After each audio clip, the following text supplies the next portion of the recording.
Ongi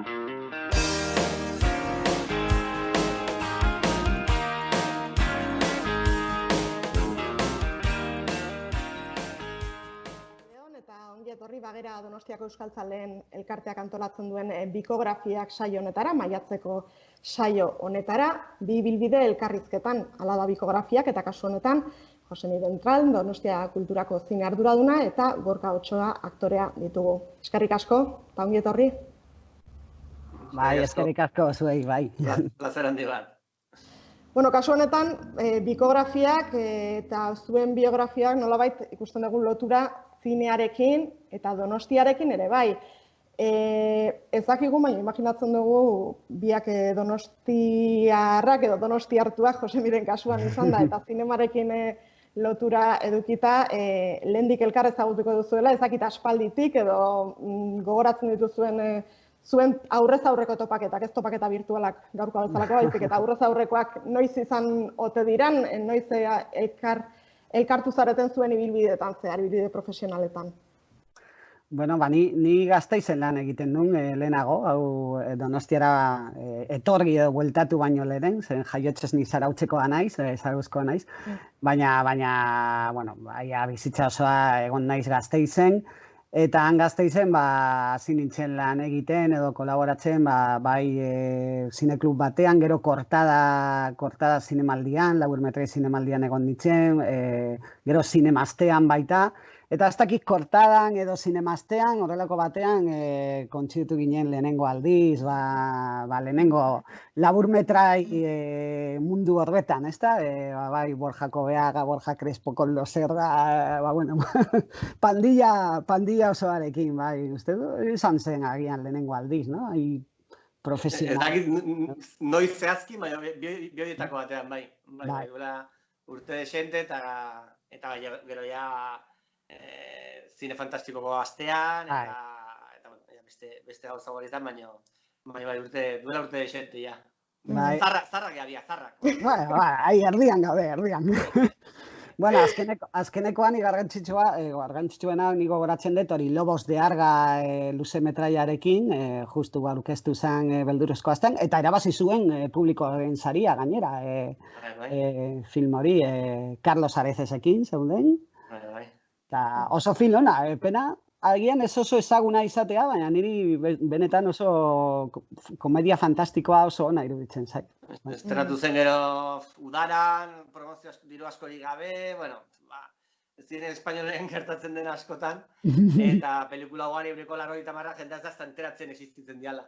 Baina bai, festivaletan munduan zehar, estatuetan, Asian, eta saio ugari irabazi zituen, eta bai, beldurrezko astean izan zen lehenengo pelikula espainola uste, saria jasotzen, historian. Beraz, baina bai, oso polita ezatzen gurezako kriston oroimen politeran ikuste pelikularen ondoren behin grabatuta, izan zen beldurrezko astean zarantzari gabe. Aurkeztera eta gero juminan berriro saria jasotzera eta dena, eta zuzendariakin, da bai, esan oso oroimen politak.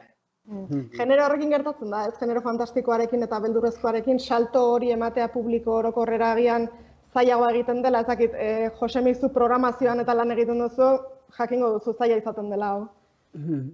Bueno, gero hori aldatzen ari da pizkat, no? Ez dakit, batez ere estatu batuetako zinemarekin, gero eta arrakastatsuagoa da, bai zinearetoetan, eta orain ikusi dugun bezala, plataformetan. Orain adibidez, hori, Netflixeko plataforman agertu dira filmaseko luzemetraiak, Jaume Balagero eta Paco Plazak zuzendutako filmak, eta uste dut asko ikusten ari direla, ez dakit, Sekonen o Los Sin Nombre d'Orrek zombien saga baita, eta jendea batzuk segurazki, lehenengo aldiz ikusten ari dira film hauek, eta agian gero aspaldi zen bezala bideoklubeko asunto bat, eta orain bideoklubeko asunto hori dago plataformetan, eta jendea asko kontsumitzen du, beldurra eta fantasia kontsumitzen duena asko kontsumitzen du. Gustatzen zaio, guztiak ikustea, naiz eta txarrak edo onak izatea, eta nahi dute, denetik ikusi. Orduan, agian hori askotan geltatzen da gehiago, bai telebistetan edo plataformetan, zine aretoetan baino, no? Horiek geratzen dira, bueno, oso produkzio handiko produktuentzat, baina, bueno, bere irteera badute, uste dut nik, ez dakit. Bueno, barkatu, Eloio bera, Netflixen mundu mailan herri askotan egonda lehen postuan. Eta orain Asian estrenatzen ere baita ere, eta baina bai, plataformak, plataforma bezala egiten, eta laguntzen dute pelikulak eta telesaiak eta mundu guztira zabaltzea, ez? Naiz eta teorian pelikula txiki bat izan, hau den bezala, kriston pelikula, ni naiz oso jarraitzen josutsua pelikula erena, eta horako berri bat, batean horako pelikulatxo bat, mundu mailan, hainbeste ikustean Netflixen bidez, aukera polita da, ez? Olako produktuentzako, leheno igual bakarrik, bideoklub frikeetan ikusteko aukera zegoela, baina orain pixkat gehiago iristen dira jendera, ez? Gorkazu adibidez, berez, beldurrezko astera ikusle bezala askotan etorrikotakoa zara, kontsumitzailea zara? Egondako naiz, noski, enaiz sutsu-sutsua, enaiz jarraitzaile zinemaldi bestea, zinemaldi orokorra, gehiago kontsumituet, hori izan behar da. Baina izan nahi zenean, hor dagoen giroa, eta hor bizitzen den festa, eta jendea oiukatzen da, jendea parte hartzen, eta hor elkar energia hori iruditzen zait izugarria, eta ez ikusi inungo zinemalditan berriro. Osea, zinemaldi ezberdinetan egon naiz, bai Lobo Zergakin, onginan Portugalez, herri askotan, beste pelikula askorekin egon da nago, eta hor sortzen dena, iruditzen zait gozada bat, izugarria. Baina berez generoaren pelikula batzuk, beldurrezko benetazkoak, beldurra ematen diatek, eta ez oso pasatzen dut batzutan. Lagun batzuen ditzen, eta ez jo gustatzen asko beldurrezko pelikotes, gaizki pasatzen, batzutan. Eta nasketa bat dagoenean hor, eta ez dira oso beldurrez, ez, Freddy Krueger, ni txikitan ezin nun Freddy Krueger, nun aguantatzen Freddy Krueger, zan internua niretzako. Orduan pixkat horrekin geratu naiz, trauma horrekin ikusten, baina fantasiazkoak eta nasketa daukatenak tala, oso guztok gauzkat, eta esaten zuena, eta azte hortan hor sortzen dena ez daka preziorik eta ez daka konperaketarik mundu mailan ikusten izugarria gai. Esan dugu beldurrezko astearen bitartez ezagutzen duzuela elkar, kortoaren bitartez ere bai, ez dakit, erdibidean Larrotxenen topo egin ote duzuen momenturen batean, zu Donostiarra izanik eta aktorea Gorka eta Josemi Beltran bertan Larrotxeneko arduradunetako bat izan zenez, ez dakit topo egin duzuen hor. Baina ni oso gutxi egon nintzen Larrotxenen, bai justu urte eta erdi gutxi gora bera, eta bueno, justu uste dut ez genuela izan aukera egoteko, porque ya uste dut Gorka bazegoela kanpoan, Donostian baino, zegoela kanpoan ja lan egiten, eta ez dugu inbeste ikusi, bai kontziditu dut, bai Pablo Malorekin, edo bai Moriartiko jendea hasi zenean klaseak ematen baitare, Michel Gaztanbide, Garaño, Goenaga eta horiekin hasi nintzen ni, baina gero, oso laster hasi nintzen Rebordino zinemaldia hartu zuenean, ni hasi nintzen beldurrezko astearekin eta giz eskubideen zinemaldiarekin, eta osea, ez dugu hainbeste kontziditu ez. Gainontzean, biografian atzeraringo dugu bien kasuan, Gorka, zu gogoratzen duzu antzestearen munduarekin lehenengo kontaktuak noiz izan zenitun, eta ez dakite euskeraz izan ote zidan, gaztelaniaz gogoan ote duzun? Bai, hasi nintzen, institutuan sartu nintzenean 14 urterekin, antzerki talde bat zegoen bertan, eta ni oso argi neukan probatu nahi nula, bertan apuntatu taldean, eta barrutik ezagutu eta bizi.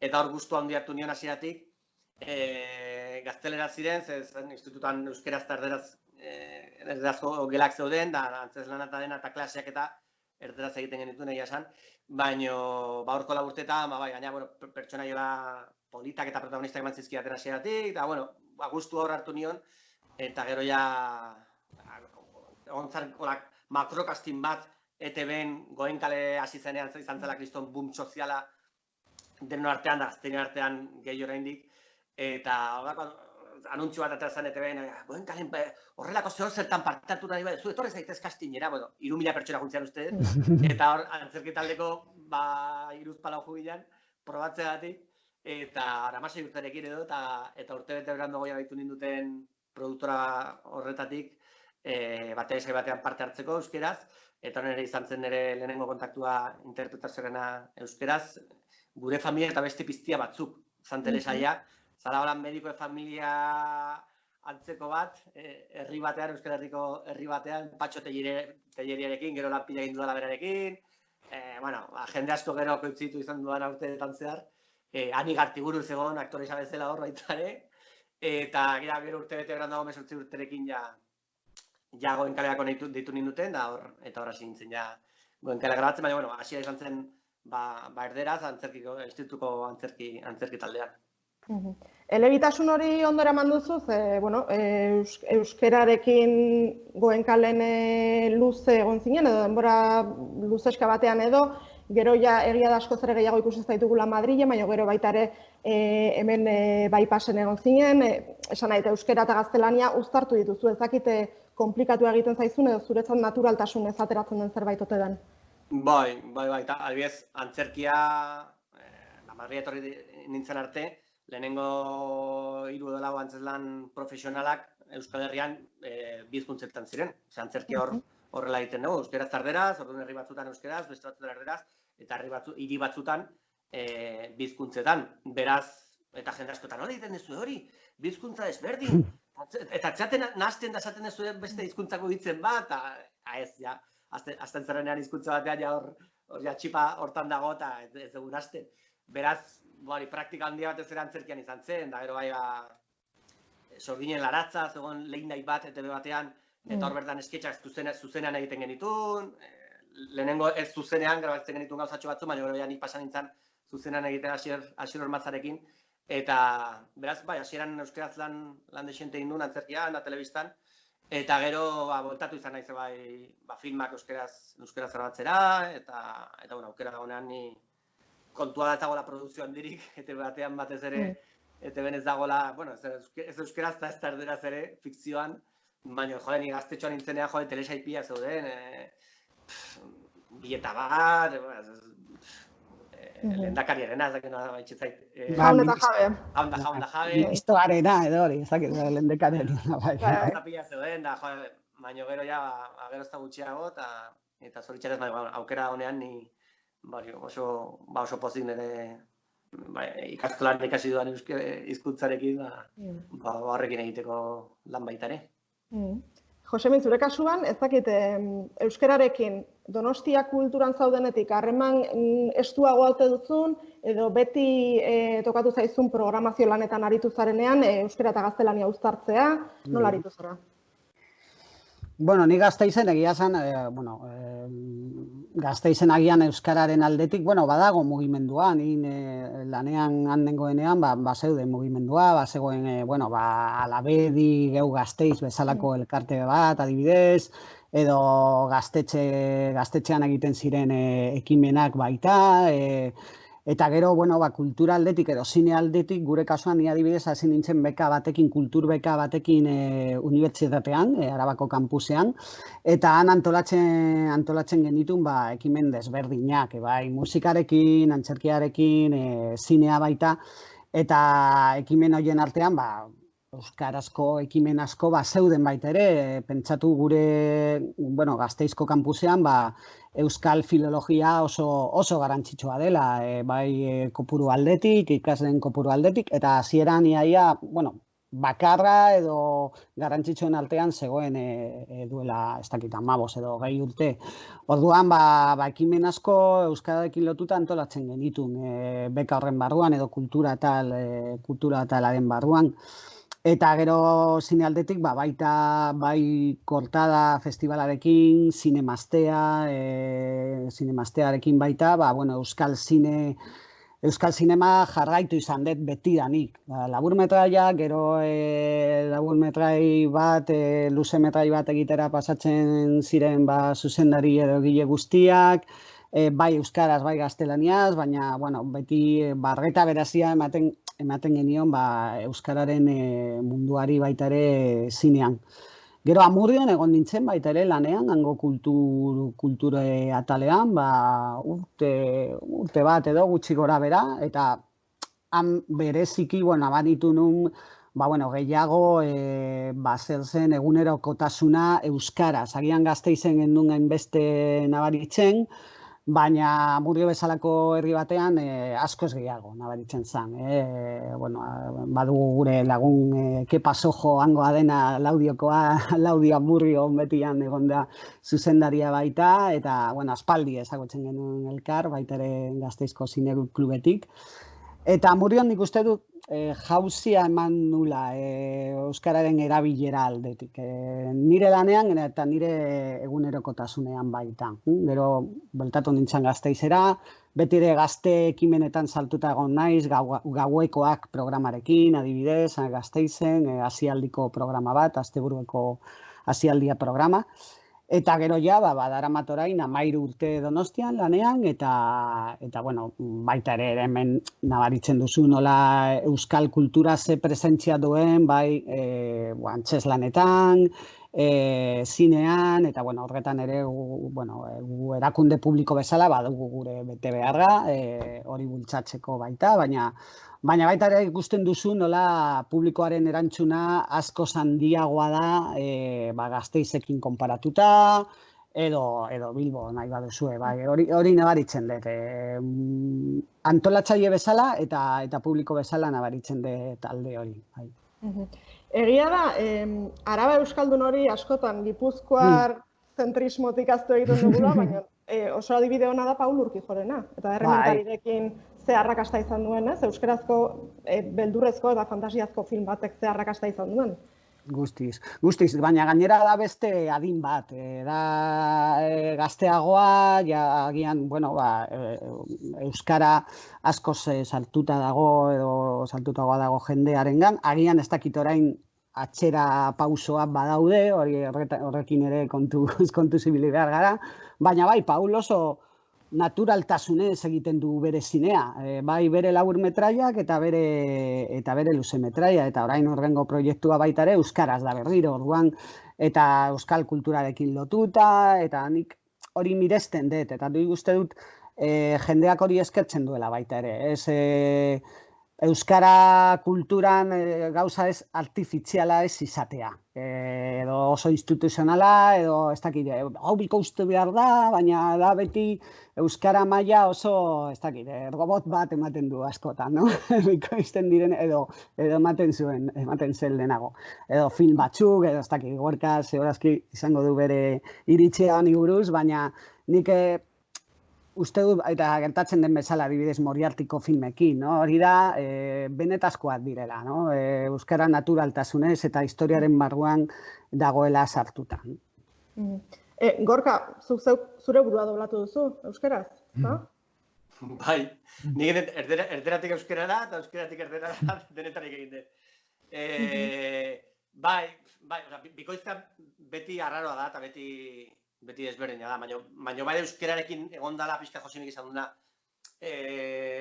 pixka defendatzearen obsesioarekin batzutan pasa izan dira, eta batez ere ofizialtasunaren, euskal batuaren ofizialtasuna eta hitz zuzenen erabila horrekin, batzutan ikuste pixkat aldendu direla kaletik eta eguneroko euskaratik eta nik uste ez duela lagundu. Pentsatu nahi baita ere hori leheno zela, duela 15, 20, 10 urte, eta orain pixkat, eta batez ere zine berri honekin, freskoa eta benetazkoa egiten nahi diana, nik uste, euskarantzako aurrera pauso potentea eta oso garrantzitsua dela, ze hori asko gerturatzen du. Eta zentzu hortan oso ongi etorria. Baina bai, nik horatzen, goen kalen adidez, esaten eguneroko telesaietan ritmoa oso handia da, dena oso azkarri joa, ez dago denborarik gauzak errepikatzeko, pixkat txurra bezala egiten ditugu sekuentziak, eta hor, erabakitzen zuna, ondo zegoen edo ez, euskal zuzentzailea zen. Bukatzen genuen sekuentzia eta esaten zuen, bai, ondo dago, edo ez, hitza gaizki esaten zuen, berriro egin behar dugu. osea, interpretazioa eta historia baino eta fotografia ez dut esango, baino hori baino, garrantzitsua zen, euskaltzaindiako, zegoen ikusle bat hor kontrolatzen dena nola hitz egiten genuen, da hitzen gaizki baldin bazagon, edo hitzen bat, edo ez euskalkia, errepikatzen zen. Eta bestela, ez ondo dago, interpretazioz oso gaizki zegoen, euskeraz ondo dago, guazen urrengora. Eta uste dut hori aldatzen jundala, urteetan zehar, igual bere funtzioa zeukan, bere garaian hori behartzen baita ere, ezakit zentzuan hori, debate luzerako ematen du debate bezala, baino zalantzari gaur orain asko gerturatu du eta hori, zinera eta telebistazkene finean telesaiak eta elementu garrantzitsuena gertutasuna eta realitatea aislatzea dira, orduan zentzu hortan oso garrantzitsua dira azken urte hauetan lan egin duten egin diren pelikula guztia baiak eta oso eskertzen dira bai. Gorkazur, lehen esan duzu nola ETE baten bagia da produkzioa, euskarazko produkzioa asko jaitsi dela batez ere telesailei dagokienez. Ez dakit zinemari buruz, eta adibide batzuk eman ditugu, zer moduz ikusten duzuen, zer osasun ikusten diozuen euskarazko zinemagintzari, biek bata programatzailearen ikuspuntutik eta beste aktoraren ikuspuntutik. Hitz egiten ari garen zuzendari hauekin, eta zenbait produzioekin ikuste eta azkeneko 10 urteetan esango nuke,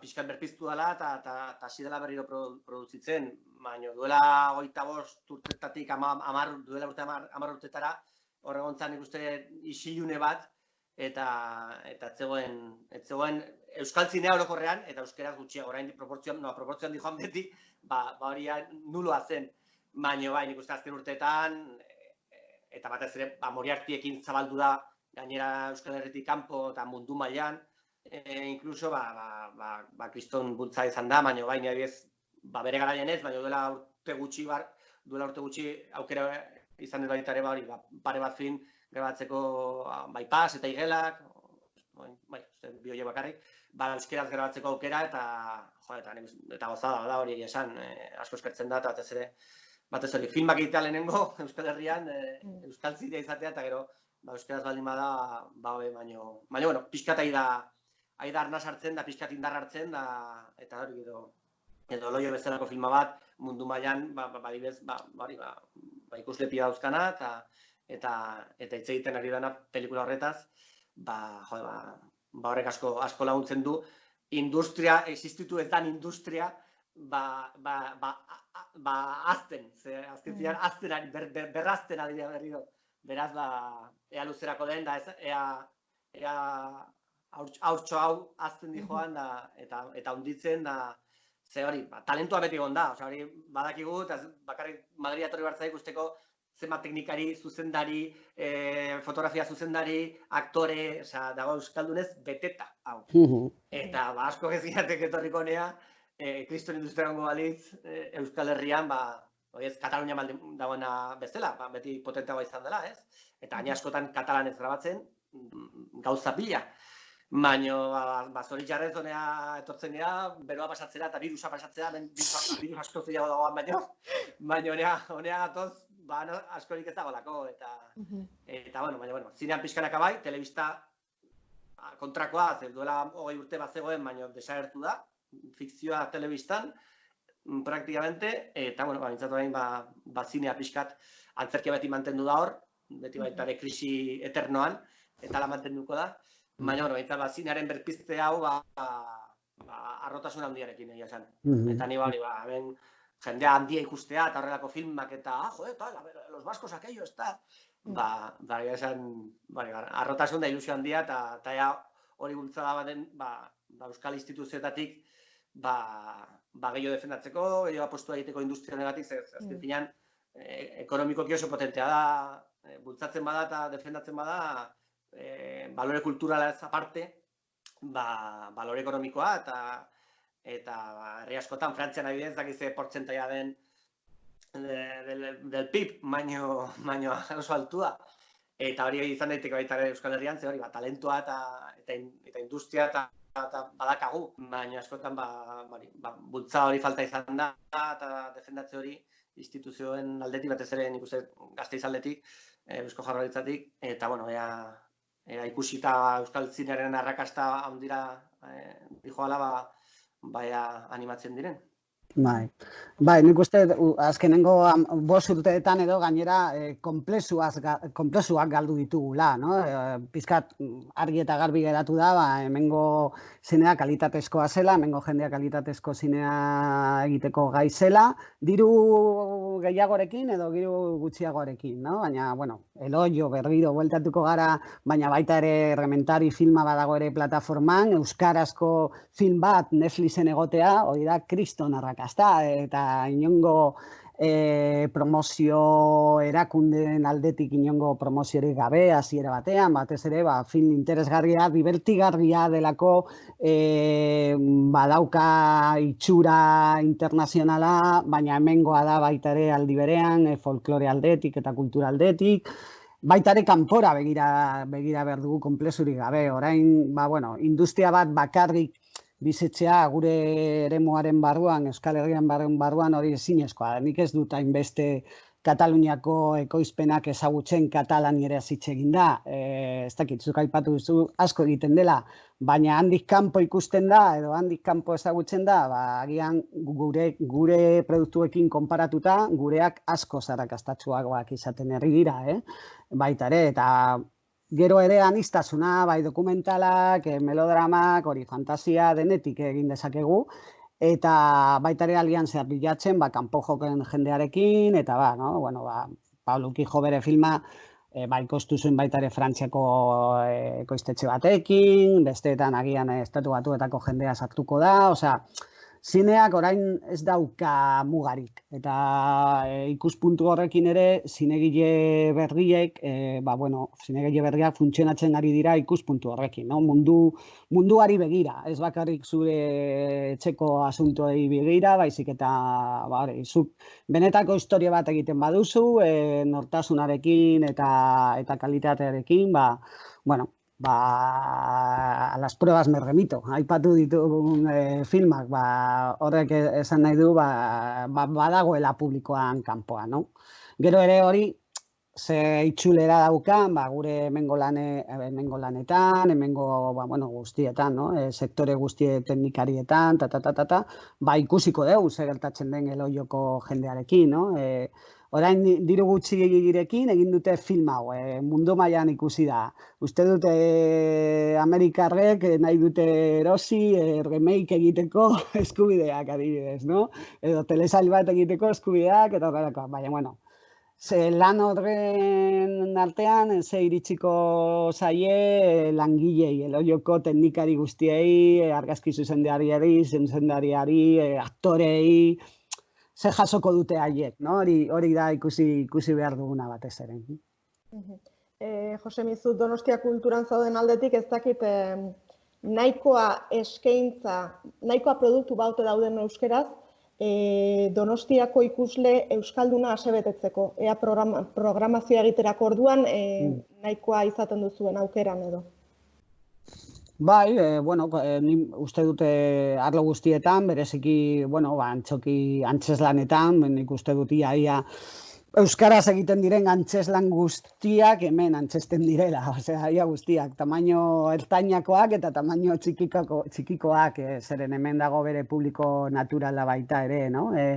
Eta gero zine aldetik, gu egiten ari gara azkenengo urteetan, bai gure kasuan programazioa arguntan, Tabakalerako zine programazioan, edo zinemaldian, edo gure festivaletan, saiatzen ari gara baita ere, aspiratziak sortzen, euskarazko aspiratziak sortzen, film azpitekimenarekin baita hori kudeatzen duguna, herri mailan katalogo bat edukita euskarazko aspiratziekin, helduentzako filmekin, independenteak eta hori doan eskaintzeko herri eta katalogo hori sortu dugu baita ere Eusko Jaurlaritzarekin batera. Eta nik askotan, ez dakit ez den bidezkoa, baina askotan asko kesatzen den jendea gero ez dut ikusten aretoan. Eta hau esan behar dut, baita ere. Eta Eta batzuk gainera aitortzen du, nire naiz joan, hau egin dugu, eta hau, nire naiz joan den. Orduan... Ez kesatu, orduan ixo. Ez duzu oso ondo babesten asunta, Twitterren jarri eta hori, eta kesatu egunkarian, baina gero, benetan egunero, kultura hori kontsumitzen duzu, bueno, ez da mundu guztia, baina badaude horrelakoak baita, badaude horrelako egoerak. Baina nik uste du, bueno, pizkanaka, bueno, beste hirieken konparatuta duda barik, joan zaitez Bilbora, populazio handiago batekin, eta ikusi ze euskarazko kultur kopurua dagoen gurearekin konparatuta. Bai erakunden aldetik, batez ere, que es lo que nos toca, guri tokatzen zaiguna, gero egongo dira beste, ekimen pribatuak edo independenteak edo, baina erakunden aldetik gure kopurua asko saltuago da besteekin konparatuta. Beti ez da aski, lotzen dut, askorentzat beti ez dela aski, baina bai, sartzen dira errekurtsoak, dirua eta lana horretarako bai. Batez ere kontsumitzaile, benetako kontsumitzaile denarentzat, ezta? Ez bakarri Twitterren horrelako kritikak egiten dituenarentzat, baina benetan kontsumitzen duenarentzat eta kultura kontsumitzen duenarentzat, igual haiek ez dakit ikusten dute zorrotzago izateko arrazoi gehiago, izaliteke. Bai.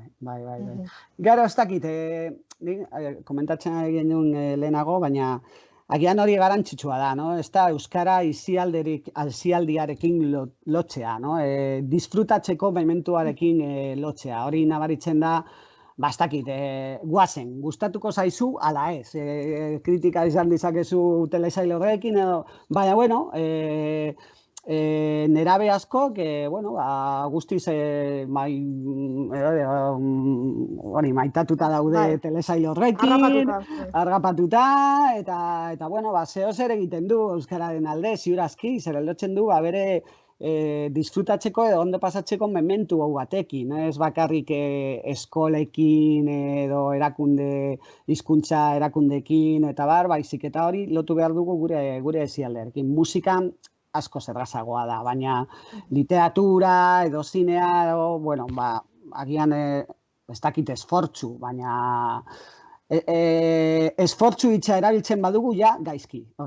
Ja kulturan hori erabili behar badugu, ja jendea alde ingo da beste alde batera, porque oso alperrak gara, mementu horretan, disfrutatzeko mementuan, ez dugu.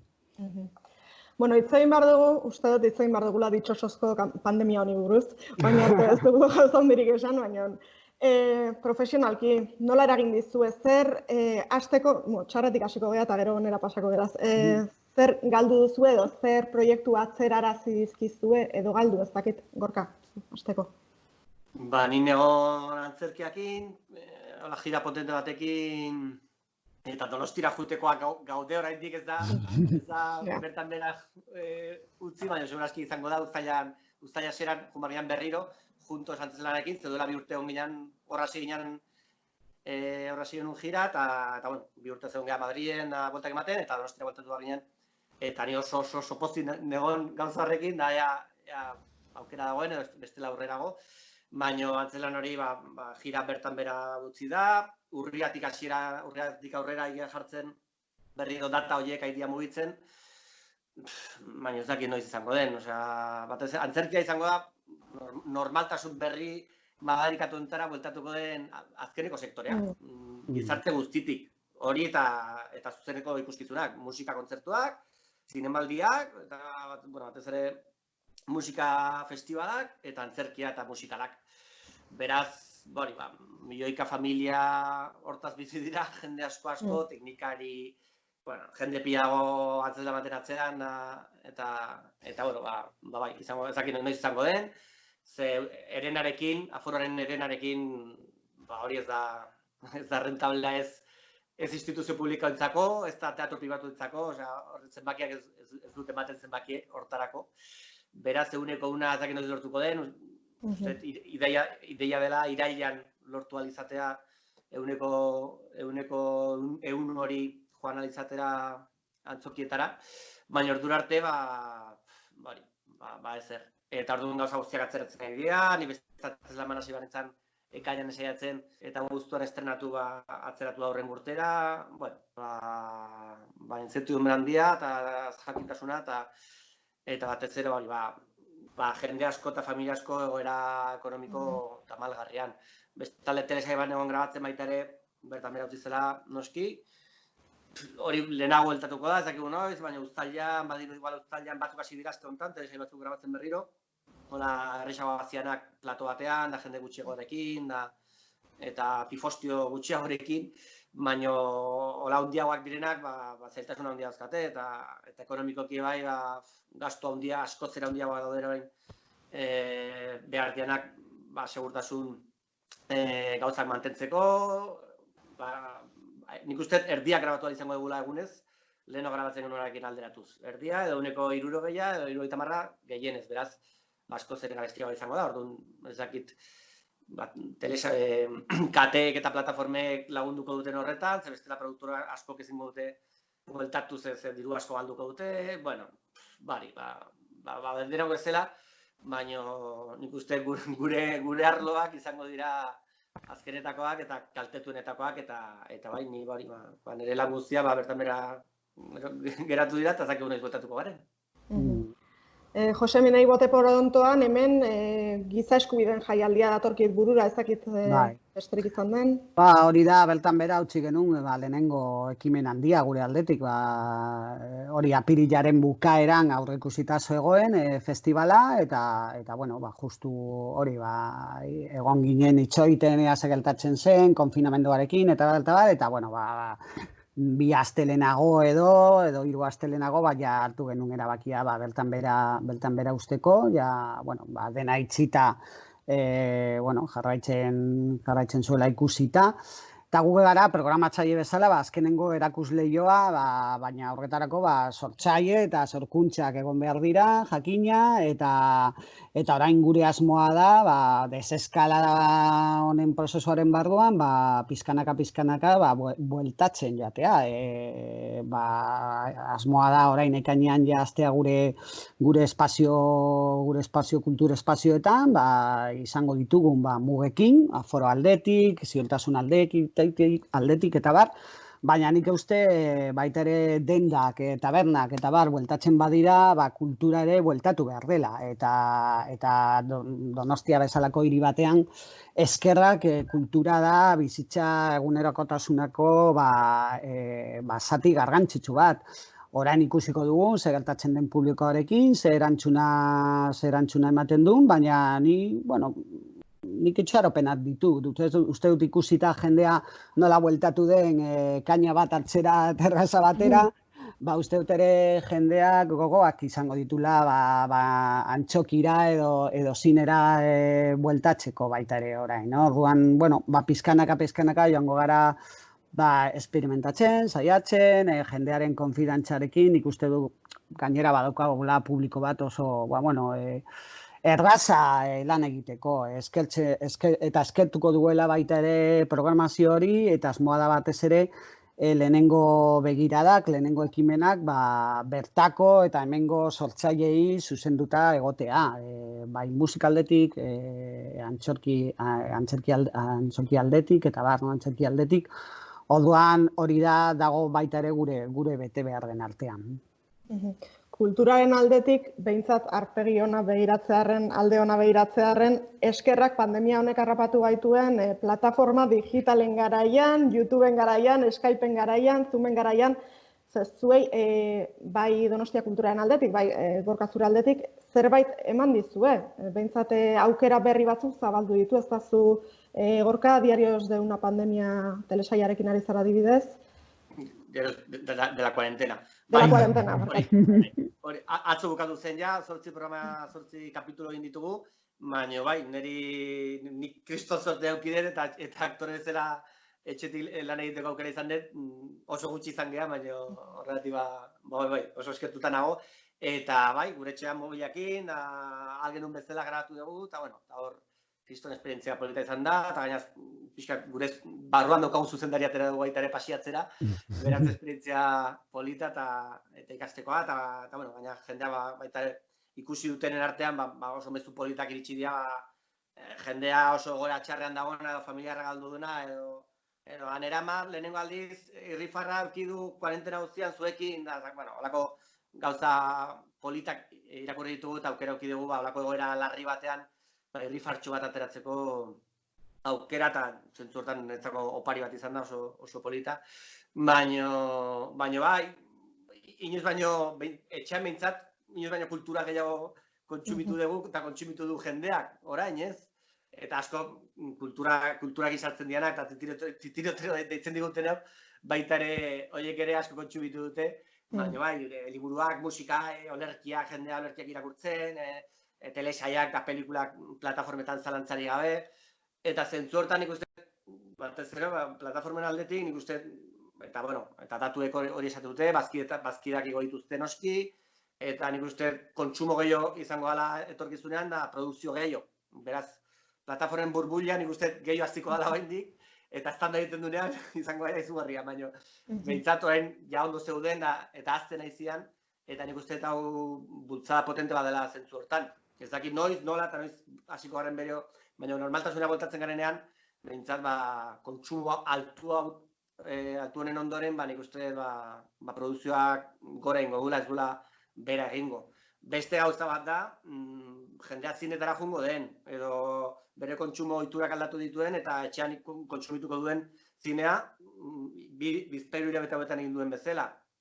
Antzerkia, baita haude ekimenak grabatzeko eta jendeak ikusi ahal izateko beste leku batzutan, igual jendea hortara ohituko da, honek segurazki eraldatuko du kontsumoaren ohitura, ez dakit noruntz, ez dakit igual berriro aurreko normaltasunera bueltatuko garen zentzu honetan behintzat, igual bai, nik espero baiet, eta zinearen magia eta liturgia eta pelikula bat ikustea zinean guztiz ezberdina dela etxean ikusteakin, espero ez bueltatzea hortara, eta bueno, betikoa, piak egin nahi izatea, ez bata ez bestea bakarrik, baizik eta antzerkia bakarra da, esan edo gertatzen dena egunero, gauero, hor bakarrik gertatzen da, eta hori ezin da etxean ikusi, hori beste gauza da, baina antzerkia horregatik griegoetatik jarraitzen du bizitzen, eta zutik jarraitzen du, delako bakarra, eta hori ezin da beste leku batean kontsumitu. Baina, bueno, ez dakit inork nora eramango gaituen hau, eta ze normaltasunan nola bueltatuko garen, horreko normaltasunera edo normaltasun berria betiko geratuko den.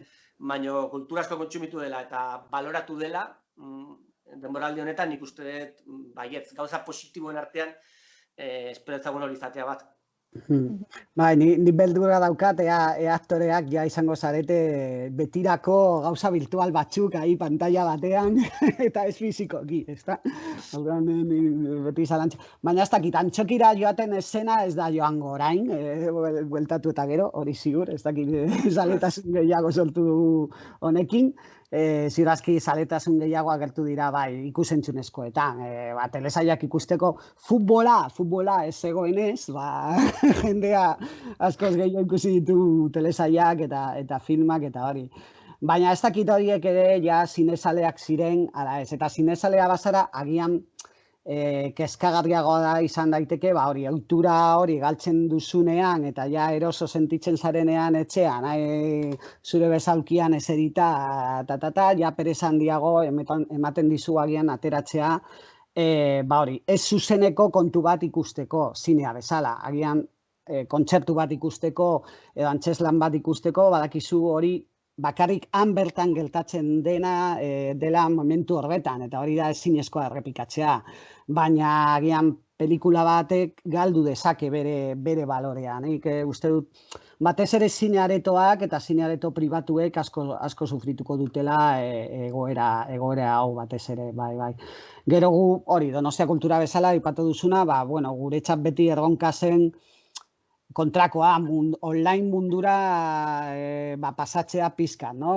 Beti oso, bueno, gure argeta jarrita zegoen, zuzeneko ikuskizunean, eta orain, konprobatu dugu, nola kapasa edo gai garen, beste motatako kontuak antolatzeko, naiz eta pizkat abiaduarekin, eta adibidez, gure YouTubeko kanalean ipuinaren ordua kriston arrakastatsua izan da. Umentzako ipuinak oso bideo oso motxak, dira super hits izan dira. Euskarazko ipuin horiek, umen artean, egunero lautan edo, arratsaldeko lautan, jendean jarrita, ipuinarekin, eta hori, zuzeneko ipuinaren orduarekin alderatuta, askoz jende gehiago ikusi du. Orduan, pizkat, deskubritzen duzu nolakoa den, edo adibidez, laburmetrai emanaldi bat izan genuen baita ere hemen Jiera elkartearekin, eta ia 900 pertsona ikusi zituzten laburmetrai horiek. Agian areto batean jartzen baditugu, edozein egun batean, 50 daude. Orduan, hori ere pizkat balorean jarri behar dugu, eta pizkat adi egotea bi aldeak online eta offline, gure horretarako daukagu gure areto politak eta gure antzokiak eta baina biak kombinatzeko, eta edo Izaroren kontzertua, ez dakit ikusi zenuten, hemen Victoria Eugeniako terrazan edo, eta hori oso ideia polita izan zen, eta atera zen krisialdi honetatik, adibidez, bestela, agian ezinezkoa zen horrelako kontu bat pentsatzea. Buruari eragitea tokatu da, ezta? Krisialdi honetan. Irudimena, irudimena, eta denbora gehiago dituzu baita ere, hau bezalako asuntoak pentsatzeko. Nitzantzetan esaten dut, hau bezalako konfinamendua, ez dakit urtean, behin 15 egun edo egitea, ez ditzateke gaizki, Futboli gabe izan marko luke agian, konprobatuta. Bai, ez da gaizki izango, garbiketa egiteko, gure burua garbitzeko baita ere. Euskal gelditzeko, gure barnearekin hitz egiteko. Abiadura, moteltzeko, legoke gaizki, baina legez, legez. Egia da, plataformek eta eman diotela aukera hori, txikiteki egindakoari, eloi hori buruz ez egin dugu, baina orokorrean, Donostia kulturak aprobetxatu ahal izan duen bezala ipuinaren orduaren kasuan, ez dakit, txikitik horretan, euskara ere sartuko nuke, ikusten duzu aukera euskarazko ikusentzunezko eskaintzak oroar aprobetxatu ahal izateko, krisialdi honetan gertatu dena bultzada bat emateko produktu horiei?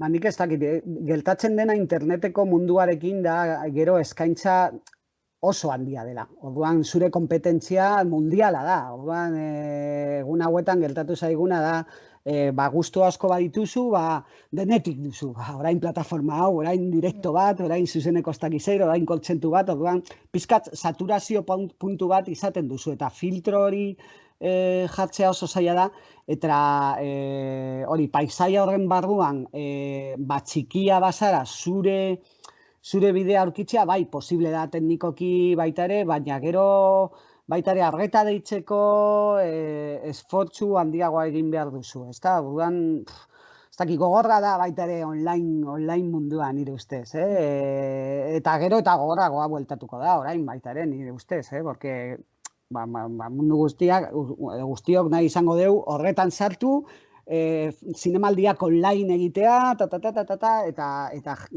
oferta eskaintza edo gero eta handiagoa bada, gero eta zailagoa izan daiteke baita ere, zure leku hori bilatzea. Gorkazuk ikusten duzu aukera euskeraz lan gehiago egiteko plataforma digitalen bitartez? Espero ez baietz, ez dakit ziur.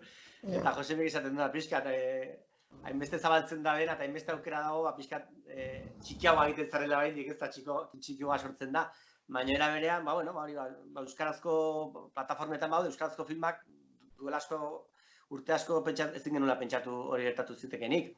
Orduan, espero batean Netflixek esatea, pelikula euskeraz, eta gero itzultzen da, bikoizten da, beste edozein pelikula bezala, edozein hizkuntzatan.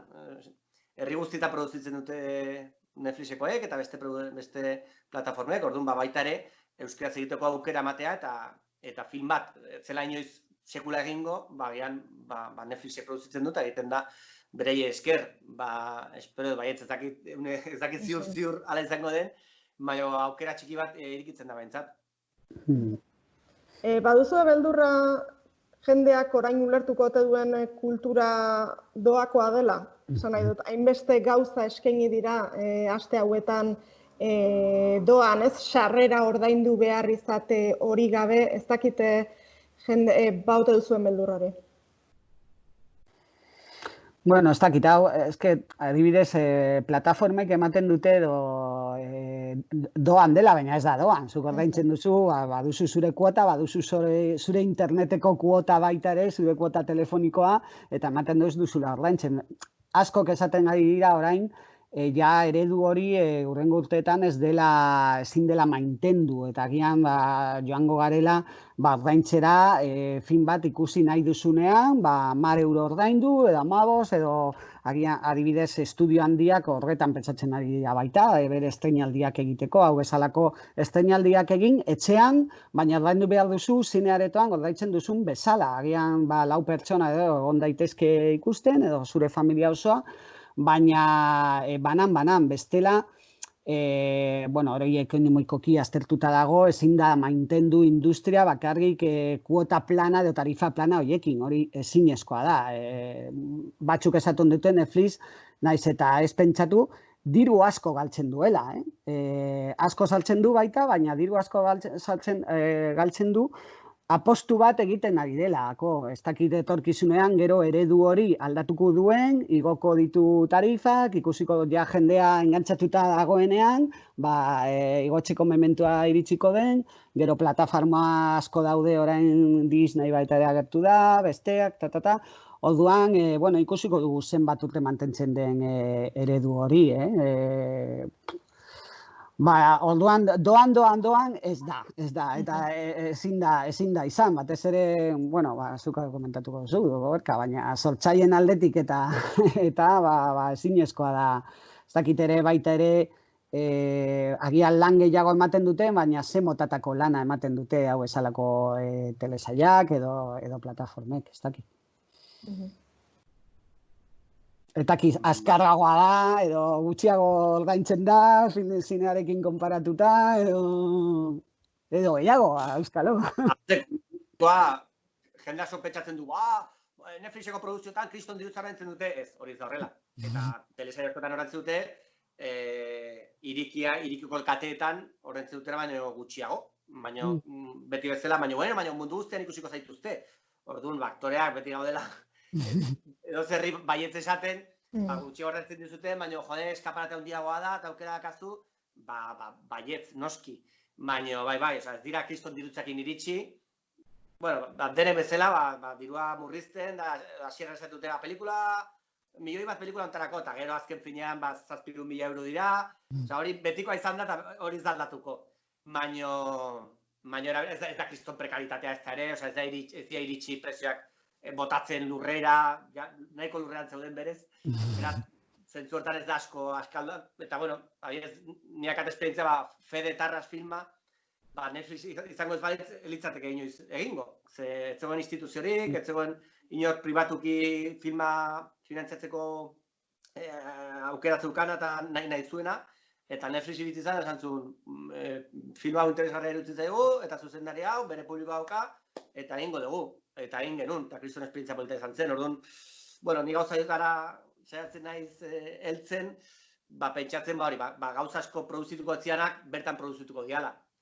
Baina gero kontsumoaren da sarreraren kontua eta guzti hori, eta nola eraldatzen ari den, batez ere zinaren kontsumoa, eta ezagutzen dugun telebista normalaren forma baita ere asko aldatzen ari dela, ezakin nola bukatuko den, ikuste telebista ezagutzen dugun bezala oso urte gutxi gertzen zaizkiola, eta eta bai, azken finean kontsumitzen nahi ez duena, edo zen momentuan, gelditu joan, bueno, baita ere mobiletan, metroan jendeak pelikulak ikusten ditu, 7 alditan edo 10 alditan, metroan 10 minuturo, orduan, ezakit, oso aia kriston aldaketa bizitzen, zentzu honetan, eta baina bai, nik uste kaltetuena, oraingoz, zinemak izango direla, aretoak, zinema aretoak. Eta antzerkia beti nik uste aguantatuko dula bere publikoakin da bere zuzenekotasun horrekin, baina zinea plataformen kontuarekin komplikatua daka. Ez dakit nola. Eta bueno, eta hau da hontan, eta virusaren kontuanekin, kaleko zineak aidea modan jartzen. Bueno, ez dakit nola ditzen dut. Baina autozinema... Autozineak. Bai. Bai, orain Alicanten ikusi dut irekiko dutela handiago, Europako handiena, edo bai ikusi dut. Hemen getxon badugu bat, getxon. Getxon dago bat, baina bai, kontsuma ja aldatzen zegoen. Eta honekin, gehiago aldatuko da, eta ez dakit noruntz fungo den, baina zinea normala aurten da urrengo urte hauetan, nik uste asko zer gutxiago produzituko dela, eta horietatik asko izango dira plataformentzako zuzenean. Orduan, bai, garai bereziak eta raroak datoz. Hori, epe ertainera esango dugu, epe laburrera galdetuko dizuet bukatzeko, Gorka, ez dakit, alako batean lehen fasean sartuko zarete Madrilen ere, ez dakit, espero dugu. Nik uste azte honetan ez da ere, nik uste gutxi ere bezazte bete hongo gala. Noiz uste duzu atera izango duzula etxetik lanera joateko alegia, eta nola izango da lan hori, epe laburrera? Hori, lehenengoa telesaiak izango dira bueltatzen, telesaiak martxan zeuden telesaiak bukatu behar direlako. Izango dira lehenengoa bueltatzen, beraz ni horti daukan telesai bat, uztaila hasieran, uztaila erdialdean bueltatzen garen, baina ja ordurako, laugarren, azken fasean hongo gea, edo fasetik kanpo. Baina antzerkian ikuste luzerako daukagula, zoritxarrez, eta gainera antzerkia programatzen dena inbeste antelazioakin, klaro, ez dakizu noiz jarri datak, ez dakizulako noiz hasiko garen berriro, orduan dakate bat ateratzen egin dana, eta ez dakit nola rekuperatu daiteken kate hori, gero beldur hori kalean dagoena, neguan berriro, koronavirusak berriro kolpearra joko digula, eta ea berriro itxiko gaituzten, edo ez, okerragoa izango den lehenengoa baino, edo ez, bueno, eta guzti horre antzerkia programatzeko ez du laguntzen, noski, eta berriro izten badituzte, berriro ez dakit 6-8 hilabete antzerkia programatu arte, orduan antzerkiaren kontua ilune ikusten dut, eta hori, telesaiak noiz bueltatzen garen, eta, bueno, kondizio oso desberdinetan, ez da, eta gidoiak aldatzen, eta gauzak aldatzen, eta historiak aldatzen pixka baita ere, ze fikzioa aldatuko da baita ere honekin. Baina, eske den, realitatea aldatzen da, eta fikzioa errealitatearekin batera. Baina, lan kontuan, panorama iluna bai. Irakurtzen aritu nahi zain dela pare bat ordu, eta galdera zen adibidez, nola errodatuko dira eszena romantikoak? Honek denak izango aldu eraginik ez da? Ez que, ni bakiak hitz egin dut lagunekin, gidoilariak eta zuzendariak, eta aldatzen nahi dira, historiak. Baina, klar, komedia romantikoa nola garatuko duzu punturik gabe, hori ezinezkoa da. Orduan ez dakit egin guten futbolariekin bezala, ze futboleria azkate testak, denbora azkate test pila, orduan ez dakit aktoren artean egin barko dira, bezperan testa egin, eta positiboa eman, hotelean sartu, eta horrengo gurea, venga, oera, biak batera. Baina, ez dakit, gero figurazio asko igual, tabernan grabatu hartzuten zer publikoakin, beste nun baiten grabatu figuranteak ez egoteko, historiak eta gidoiak aldatzen nahi dira. Hemen, Los Angelesen dagoen lagun batekin hitz egin nulengoan, dagoela telesail potente batean, HBO-ko telesail potente batean, eta egia berdin, gidoiak aldatzen baita ere, eta edo lekuz, edo historiak berez, kontaktu fisiko gutxi goteko. Espero hori nabaritzea jende ikustean da engainatu alizatea, edo distantziakin, eta jokatzea pixka da kamararen magiarekin, baino, hori, amodiozko historiak mantendu behar dira, eta edo violentoak eta kolpeak ezin dira kolpeak eman, zer zertatuko da, ez dakit nora guazen. Josemi, nolakoa izango da zure lana datozen hilabetetan? Jaialdiak, zinemaldia iraian, beldurrezko astea, nolakoa izango da hori guztia?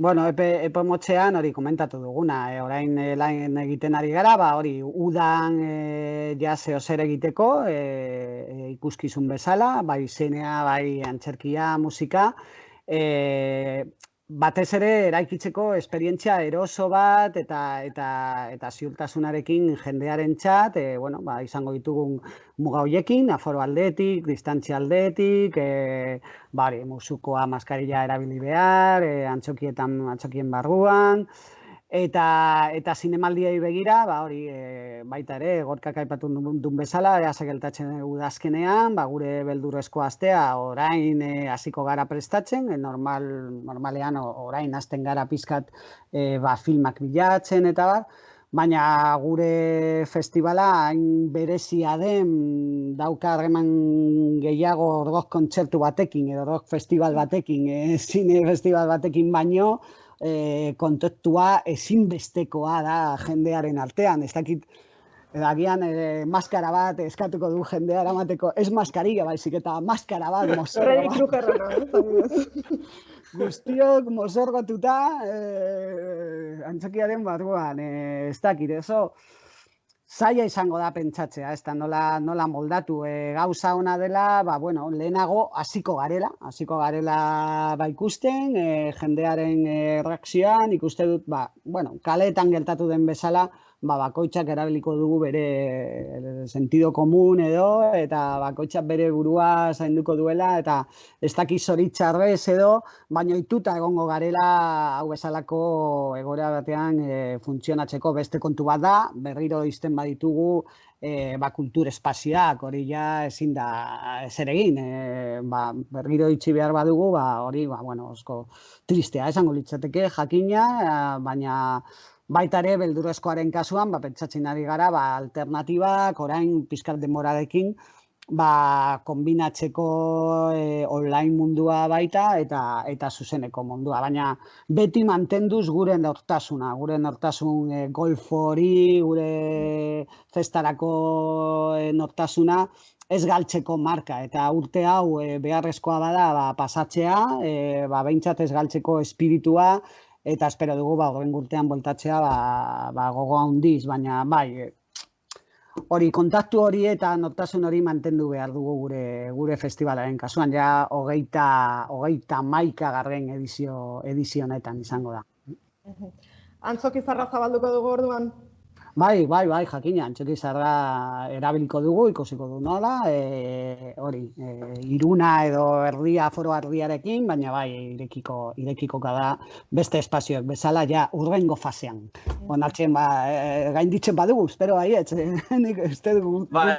Esan barruna, justo, ni bizitzen naizena Madriden, edo Euskal Herria mailan, Bizkaia eta ikusirik Gipuzkoarekin ez dare, nik uste birusaren kolpea eta asko ere basuagoa izan dela Donosti eta Gipuzkoa mailan, orduan espero, normaltasun hortara, lehenago bueltako izatea, eta ez izatea den hain larria eta hainbeste beldur, beti prekauzioekin noski, baino, behintzat nik uste Madriden bizi degunarekin ez daka alderatzerik, orduan zentzu hortan, ni baikorragoa naiz, Donostia kultura eta Donostiko eta Gipuzkoako ekimen guzti hauekin, Madrilekoekin konparatuz, adibidez, beraz, espero ezagun.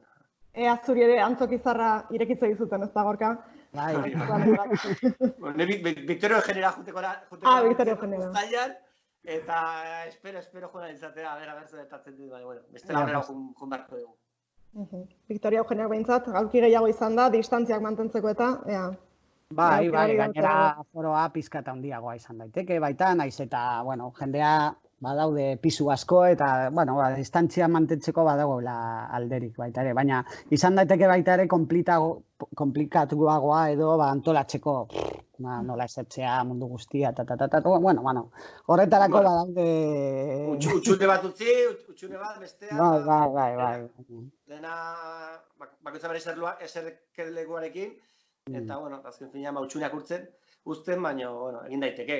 Gero ikusten dituzu hegazkinak beteta, eta 20 sentimetrotara bere babekin.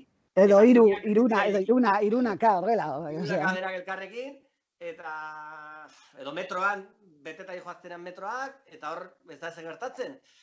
Bantzokien kontua, gaina oso zabalak dira, kriston, airea mugitzen da hor izugarri, antzokiak zer baldin badia, edo zineak, aretoak berez, altuak eta zabalak, beraz, hor, leku ireki bezala da, beraz, espero ezagun, baude, konparazio batzuk eta katera zetzu askorik egia zen. Nik uste baita ere praktikarekin joango garela pizkat. Pizkanaka probatu behar da. Baita ere, uste bai. Proba errorea eta probatzen jun, dan ulertzen den normala dela beldurak bitzea, eta bain kontua handiarekin egotea, eta gozatzuei garrantzia handiago ematea, hegazkinei da horrako kontuei, baina probatu beharko dira gauzak. Eta beldurak entzen jun, neurriekin, baina baitare hori kontsumitu, kultura eta kontsumitu bizitza baita ere berriro, eta harik eta azkarren normaltasunera bueltatu bakoitzak zer eman dezake hortarako, ez? Beraz, espero ezaguna, ber. Mezu horrekin bukatuko dugu, Josemi Beltran, Gorka Otxoa, eskerrik asko, gure deiari erantzuteagatik eta batez ere zaindu eta zorte hon. Berdin. Bai, placer bat. Animo asko guztioi. Agur. Eta agur. Aio.